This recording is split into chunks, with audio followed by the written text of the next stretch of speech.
Plagiarisme dalam skripsi itu jenis-jenisnya apa saja sih?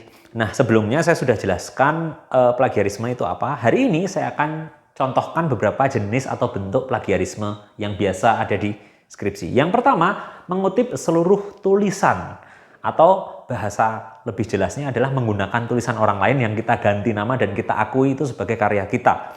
Jelas itu merupakan bentuk plagiarisme yang disengaja. Ya, dan itu menggambarkan intelektualitas penulis yang rendah, tidak mau kerja, tidak mau beride, tidak mau kemudian memberikan gagasan, tetapi justru mengakui gagasan dan seluruh karya orang lain. Sehingga ini adalah bentuk yang paling fatal, ya, sanksinya paling berat. Kalau kita berbicara dosa, ini sebenarnya level yang paling berdosa dari seluruh bentuk plagiarisme yang ada. Ya, itu yang pertama. Yang kedua, ini yang sering kali terjadi atau dialami oleh para mahasiswa, yaitu mengutip sebagian tulisan tanpa sumber. Bahkan sebenarnya nanti saya jelaskan mengutip sebagian tulisan dengan sumber pun ada aturannya. Nah, di sini ada keterangan bahwa apa? Mengutip paragraf utuh itu hanya bisa dengan kutipan langsung. Hari ini saya perhatikan banyak sekali mahasiswa yang melakukan kutipan satu paragraf, bahkan 2-3 paragraf itu, tetapi dia tidak mengutipnya dengan kutipan langsung.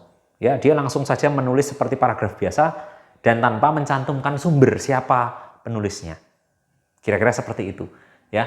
Nah, untuk beberapa institusi, sebenarnya sebagian tulisan ini meskipun dengan sumber, itu ada aturannya juga, sesuai dengan aturan institusi. Ya. Misalnya contoh waktu saya memberikan aturan sebagai Kaprodi, saya menjelaskan bahwa maksimal similarity index, ya, atau indeks kesamaan tulisan karya mahasiswa dalam skripsi dan tugas-tugas itu maksimal 30%. Ya. Jadi sebenarnya masih ada ruang bagi Anda untuk bisa melakukan kutipan langsung atau melakukan kutipan yang sama persis dengan apa yang tertulis di sumber kutipan yang Anda kutip itu sebesar 30%. Nah, kalau ada pertanyaan, Mas, kalau saya ngutipnya ternyata masih 50%. Caranya seperti apa? Kurangi kutipannya atau lakukanlah parafrase. Nanti saya akan buatkan videonya terkait dengan parafrase seperti apa. Ya, tetapi di sini fokusnya apa? Ketika teman-teman ini mengutip sebagian tulisan dalam bentuk paragraf utuh, tetapi menggunakan kutipan tidak langsung, ya, itu sebenarnya menjelaskan kegagalan mengutip teman-teman. Artinya ini adalah salah satu bentuk plagiarisme yang mungkin saja tidak sengaja terjadi. Ya, artinya di sini apa? Gagal mengutip itu juga bisa menyebabkan teman-teman terindikasi plagiarisme. Ini salah satu yang paling banyak terjadi. Yang ketiga, menggunakan kata atau istilah tanpa sumber. Ya, misalnya banyak sekali istilah-istilah atau definisi misalnya terkait sebuah konsep, meskipun itu hanya satu kalimat, itu misalnya Turnitin itu bisa membaca itu, gitu ya. Kenapa? Karena teman-teman itu tidak tadi ya memparafrase, ya. Jadi sebenarnya kalau di sini kita lihat menggunakan kata atau istilah tanpa sumber jelas plagiarisme, ya. Tapi kalau dengan sumber pun ada batasnya. Ya, 30% untuk kasus di institusi saya.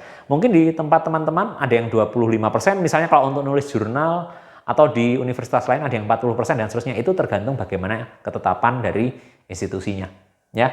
Nah, menggunakan kata ini atau istilah atau definisi orang lain ini tadi juga sebenarnya penghormatan ide dan gagasan orang lain. Jadi sebenarnya selain budaya untuk menjelaskan bahwa kita tidak boleh mencuri, tetapi ada budaya bahwa kita ini juga harus menghormati ide dan gagasan orang lain, ya. Dan ini juga kemungkinan terjadi karena tidak sengaja. Jadi ingat ya, ternyata ada penyebab-penyebab plagiarisme yang terjadi karena kita tidak sengaja dan karena kita tidak paham. Dan yang terakhir, ini juga sering terjadi, menggunakan informasi pihak lain, ya, tanpa mencantumkan sumber. Nah, informasi ini bentuknya macam-macam. Ada gambar, ilustrasi, grafik, tabel, skema, dan seterusnya. Kalau teman-teman misalnya istilahnya nyomot dari penelitian orang lain atau dari buku dan seterusnya, tetap harus mencantumkan sumber. Saya pikir itu jenis-jenisnya, semoga terbantu. Nanti saya akan buatkan video bagaimana sih cara parafrase atau kemudian mungkin cara pengutipan langsung tidak langsung, ya, penulisan gaya sitasi dan daftar pustaka dan seterusnya. Nanti kita akan bertemu di video selanjutnya. Terima kasih.